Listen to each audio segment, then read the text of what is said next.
Ito daw na gobyerno, ito daw na presidente natin ngayon, ay pwede daw takutin or tinatakot daw ang iniisip niyang mga kalaban. Tinatakot. Katulad daw na nangyari kay Marcoleta. Ito po ang statement na si Baste Duterte. Wala daw ititira. Buti alam mo, walang ititira. Kanino? Sa inyo. Sa inyong may mga dapat panagutan sa ating gobyerno, sa batas. Kahit sino daw, ulitin natin, ay pwedeng pagbantaan ng nasa Malacanang. Nakakatawa lang yung pagbabantaan. Wala pong pinagbabantaan si PBBM. Wala pong pinagbabantaan ang ating presidente. Ginagawa niyo po lahat ng makakaya para maituwid ang ating bansa. Mailagay sa ayos ang ating bansa. At etong mga nangyayari kay Rodante Marcoleta halimbawa, isa yan sa napakalaking factor para tayo ay lalong umusad tungo sa kaayusan. Yung pagkakakulong sa kanila.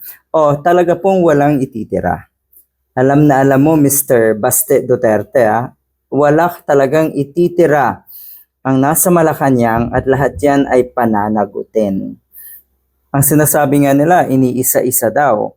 Nako, ay buti nga at iniisa-isa para kahit papano yung pakiramdam, yung iba na nararamdaman nila na sila ang susunod, ay pwedeng makagawa pa ng paraan.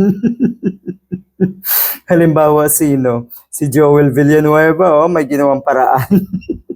Pero tingnan natin kung yung kaso ni Joel Villanueva ay mananatiling bukas, uusad ba yan? Siguro lang dapat talagang may mas madaliin. Yun yung masaklap. At huwag kang mag-alala, Mr. Baste Duterte, kasama ka naman doon sa walang ititira. Alam mo yan, kasama ka dyan. Dahil kamakailan, sinabi mo rin na ulo lang ni Bongbong Marcos ang kailangan mo.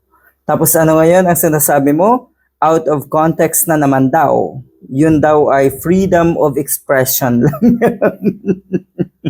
Kailangan mo ng ulo, kailangan namin ng ulo ni PBBM. Ano ibig sabihin noon? Sige nga, Mr. Baste Duterte. Ayan, kahit sino daw ay tinatakot.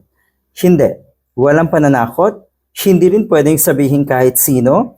Dahil ang siguro na ginagawa ng paraan ng ating gobyerno para panagutin sa mga kasalanan ay syempre yung may mga pananagutan, yung may mga kawalang hiyaan sa ating gobyerno at sa ating bansa. At karamihan, sabihin na rin natin, at lahat ng yan ay mga nasa paligid na itong mga Duterte.